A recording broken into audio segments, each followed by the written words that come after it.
जो मुद्दे पर चर्चा करने के लिए। संजय जी, आपका बहुत बहुत स्वागत है हमारे खास शो पर। पहला सवाल यही, जिस 370 को हटाने के लिए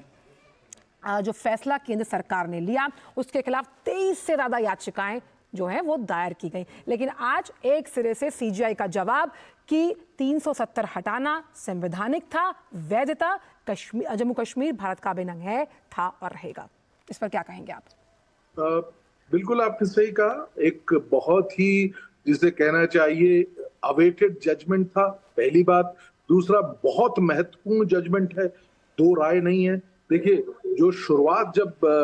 अपने जजमेंट की करी तो चीफ जस्टिस ने बहुत स्पष्ट शब्दों में कहा कि कहीं पे भी 1947 से जब भारत में कश्मीर का विलय हुआ था तब से अभी तक सोवरेनिटी का जो पार्ट है वो सदैव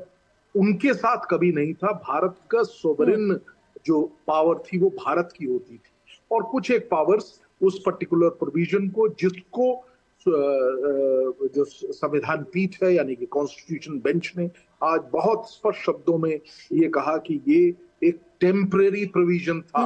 और उस टेम्परेरी प्रोविजन को किसी भी तरीके से सरकार ने, जो पार्लियामेंट की जो पावर है वो गलत नहीं थी, और पार्लियामेंट ने अपनी उन पावर्स के तहत ही उसको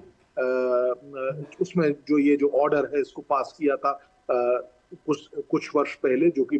चैलेंज के लिए था। इसके अलावा जो एक बहुत ही महत्वपूर्ण बात जो बार बार सामने आ रही थी, जिसको बेसिस भी बनाया आज, और एक बहुत महत्वपूर्ण कि पिछले 70 साल में जो जो ये various presidential orders, various governor के ऑर्डर्स जो हुए, नोटिफिकेशंस हुए, उन तमाम से जो विलय की प्रक्रिया है उसको और सुदृढ़ किया गया, और मजबूती से उस विलय को हम सबके समक्ष रखा गया, और 70 साल के इस पीरियड में कभी भी इस पर्टिकुलर चीज को चैलेंज नहीं किया गया। तो ये एक बेसिस है कि जिसको कहते हैं ना कि उसके लिए एक ग्राउंड बना, जिससे कि इंटीग्रेशन, जिसे हम बार बार शब्द कह रहे थे कि it has become a ground of integration. तो ये जो इंटीग्रेशन का ग्राउंड था और किस तरीके से कभी भी उसको चैलेंज नहीं किया गया। एक बात और बहुत ही रोचक समक्ष आई हम लोगों के, वो ये था कि जो जो जो जो आर्टिकल 3 को कहा जाता, आर्टिकल 3 में एक बहुत इंपॉर्टेंट आर्टिकल है कॉन्स्टिट्यूशन का हमारे, जो बार बार बताता है कि किस प्रकार से प्रदेशों का संजय जी, आपको 2 मिनट रुकना चाहूंगी। हमारे पास लगातार प्रतिक्रिया आ रही है इस फैसले को लेकर, और भाजपा सांसद राजीव प्रताप रूडी ने भी इस पर अपनी प्रतिक्रिया दी है। आइए पहले वो सुनवाते हैं, फिर आपके पास वापस आऊंगे। और इसी मसले पर ज़्यादा चर्चा के लिए हमारे साथ सुप्रीम कोर्ट के सीनियर अधिवक्ता संजय जी जुड़े हुए हैं। संजय जी, याचिकाकर्ताओं ने एक तर्क और भी दिया था। उन्होंने कहा था कि लोगों की इच्छा के खिलाफ ये एक राजनीतिक कृत्य किया गया, जिससे सुप्रीम कोर्ट ने सिरे से खारिज किया है, क्योंकि जिस विकास के बयार की हम बात कर रहे हैं, जो इस नए कश्मीर का हम जिक्र कर रहे हैं, जहाँ युवाओं की बात है, उन लोगों को मुख्य धारा में जोड़ने का जिक्र किया गया, ये उसकी साक्षात तस्वीर पेश करता है। देखिए, जब ये आर्ग्यूमेंट चल रहा था कोर्ट में तब भी ये बात उठी थी, और उस वक्त बहुत इंपॉर्टेंस दिखाई थी आर्गुमेंट्स में कि पिछले 4 वर्षों में जो प्रोग्रेस, जो तरक्की जेएनके में हुई है, जो पीस वहां मेंटेन हुआ है, कंपैरेटिवली अगर हम उसका अवलोकन करें दोनों समयों का, तो वो एक अपने आप में बहुत महत्वपूर्ण पक्ष दर्शाता है कि ये निर्णय होने के बाद वहां पे एक पॉजिटिव रिफॉर्म की तरफ हम लोग बढ़े हैं। तो नंबर 1। नंबर 2, एक बहुत अहम बात मैं यहां बताना चाहता हूं। सुप्रीम कोर्ट ने पुरजोर तरीके से जो हमारा एक स्तंभ है डेमोक्रेसी, जिसको हम कहते हैं द वर्ल्ड्स बिगेस्ट डेमोक्रेसी है, उसको बहुत इंपॉर्टेंस दी है, और कहा कि रूल ऑफ लॉ से हम लोग कवर है, डेमोक्रेटिक कंट्री है हम लोग, और इलेक्शंस का होने पर भी सुप्रीम कोर्ट ने बहुत जोर डाला, और उन्होंने कहा इलेक्शन कमीशन को ये निर्देश दिए हैं कि किसी भी प्रकार से आप अपनी वहां की जो व्यवस्थाओं को देखते हुए 2024 के सितंबर तक जो है वहां पे चुनाव का भी इंतजाम करें, जिससे कि लोकप्रिय सरकार, वहां के लोगों की जो जो जो भावनाएं हैं उनसे जुड़ी हुई सरकार वहां पे आए। तो अपने आप पे एक बहुत ही सुदृढ़ जजमेंट है मेरे ख्याल से, और बार बार यही एक चीज को इंगित करता है कि जो जो पक्ष पहले जिन जिन विषयों को लेके इस पर्टिकुलर पिटीशन को, जैसा कि आपने बताया कि 23 के तकरीबन पिटीशंस थी। मैं आप ज्यादा नंबर में पिटीशंस थी और एक वक्त ऐसा आया कि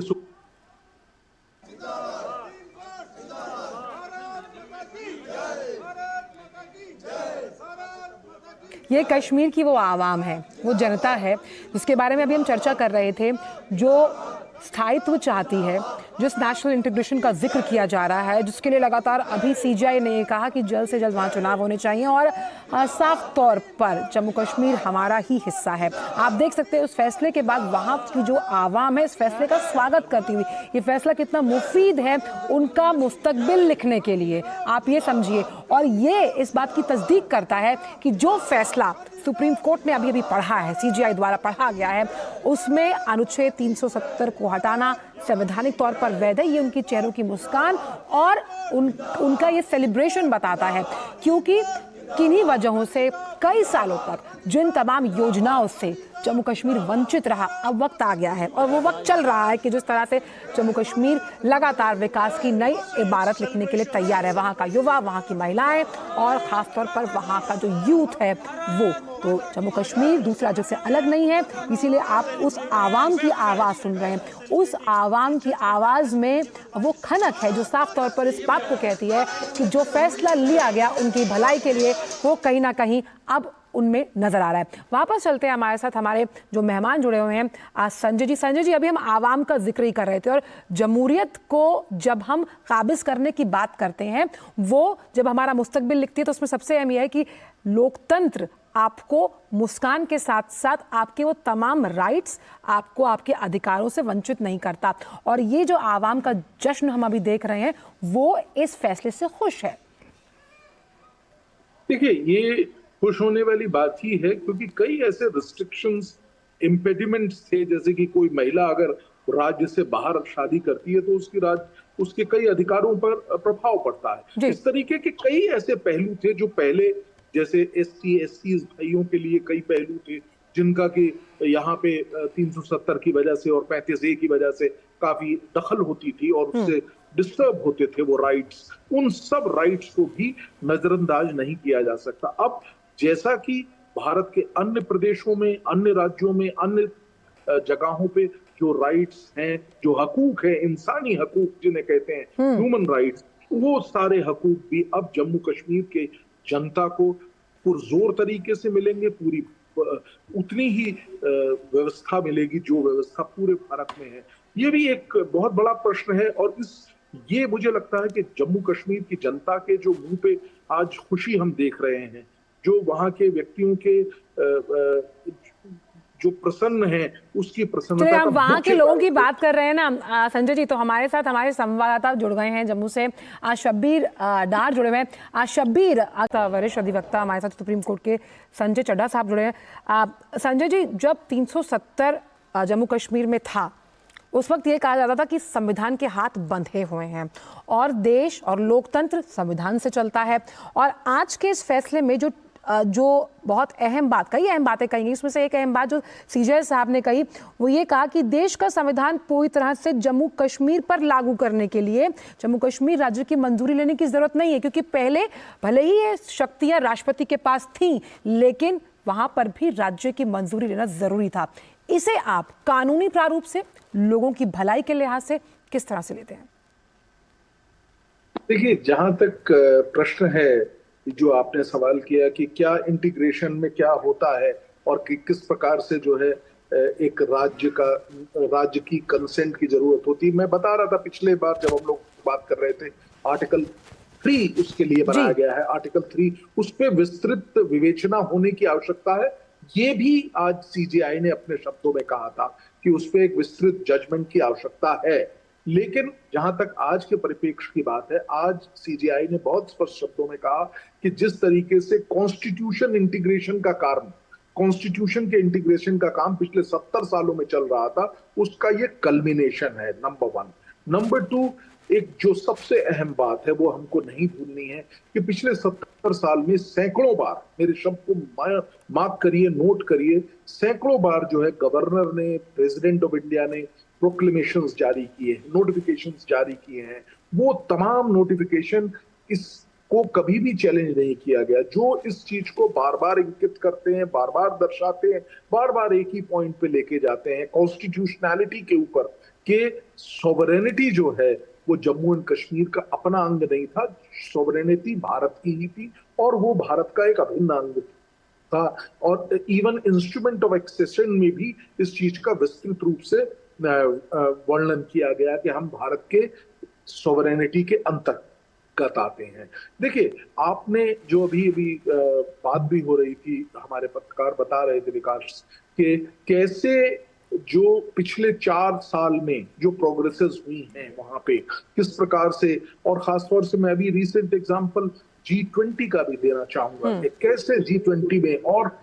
टूरिज्म में जिस तरीके से जो प्रोग्रेस हुई है, जिस तरीके से वहां बिजनेस बढ़ने के चीजें आगे आ रही हैं, इंटरनेशनल लेवल से इन्वेस्टमेंट की बातें चल रही हैं, वो सब एक ही चीज बताती हैं और उनका सबका उद्देश्य एक ही है, वहां के जो जनमानस है, वहां के जो लोग हैं, उनको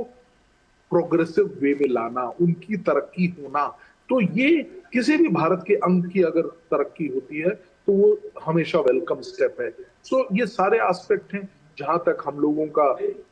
सबसे अहम बात है, जो सीजीआई ने और सब जजेस ने ये कहा कि ये जो आर्टिकल था 370, ये जो अब कॉन्स्टिट्यूशन का पार्ट नहीं है, ये एक टेम्पररी प्रोविजन था। तो ये बहुत ही मेरे ख्याल से अहम बात है। और जहां तक 370 सब क्लॉज 3 की बात है, जिसमें कहा था कि only constituent assembly can change it, तो उसके संदर्भ में भी बहुत ही सुंदरता के साथ हमारी इस कॉन्स्टिट्यूशन बेंच ने ये निर्धारित किया कि सारी पावर्स जो है वो प्रेसिडेंट के पास हैं, जो कि कॉन्स्टिट्यूशन को समरूपता के साथ जोड़ने की जो बात करी पिछले 70 साल में, उसका कल्बिनेशन है। तो इसलिए जो भी कार्य किया गया वो स्पष्ट रूप से बिल्कुल सही, लीगल और सारे कानूनी पैमानों के आधार पे किया गया जी। तो अब कानूनी हम पैमानों की और इस कानूनी आधार की बात करें, जिसमें सुप्रीम कोर्ट ने ये भी कहा कि जल्द राज्य का दर्जा तो बहाल किया ही जाए, लेकिन वहां पर चुनावों को भी सुनिश्चित किया जाए। इसे आप किस लिहाज से देखते हैं कि इलेक्शन कमीशन को ही अब इसके लिए तैयारियां करनी होगी, लेकिन ये कितना अहम है? क्योंकि अभी हम वहां की जनता को सुन रहे थे, वो खुद चाहते हैं कि जल्द से जल्द ऐसा हो और यही मुफीद है वहां की आवाम के लिए। आपने बिल्कुल सही फरमाया कि किस प्रकार से, आंचल जी, ये बात बहुत ही इंपॉर्टेंट है। कॉन्स्टिट्यूशन बेंच ने कहा कि हम एक डेमोक्रेटिक कंट्री हैं, हम विल ऑफ पीपल से गवर्न होते हैं, ना कि कोई किसी और चीज से। और विल ऑफ पीपल का जानना, विल ऑफ पीपल का को देखने के लिए ये बहुत अहम है कि पीपल के द्वारा, लोगों के द्वारा चयनित और चुनाव से निकाल के जीते हुए लोगों को वहां की राज्य को चलाने का मौका दिया जाए। ये एक आधारभूत सिद्धांत है। तो इस सिद्धांत से भी जम्मू एंड कश्मीर वंचित क्यों रहे? वो नहीं रहना चाहिए। ये एक आधारभूत बात है और इसी परिप्रेक्ष्य में आगे बढ़ते हुए उन्होंने जो कॉन्स्टिट्यूशन बेंच ने न केवल इलेक्शन कमीशन को ये आदेश दिया, मैं इसको आदेश कह रहा हूं कि सितंबर 2024 तक किसी भी प्रकार से वहां पे जम्मू एंड कश्मीर में चुनावों का आयोजन किया जाए और शांतिपूर्वक सफल चुनाव करवाने के बाद वहां के लोगों की मंशा के आधार पे एक सरकार का गठन हो और वो सरकार चलाए, पहली बात। दूसरी एक अहम बात जो कि आपने भी कही, मैं उसको रिपीट कर रहा हूँ, तो बेंच ने ये भी कहा कि क्यों एक इसको यूनियन टेरिटरी का स्टेटस है, इस पे भी एक बल दे के बात कही कि उसको स्टेट का स्टेटस कैसे मिलना है, क्या होना है, उस पर भी कार्य होना चाहिए। जी, हमारे साथ विकास सारथी भी जुड़े हुए हैं, आपके पास वापस आऊंगी। चलिए, पहले हम दिखाते हैं कि प्रधान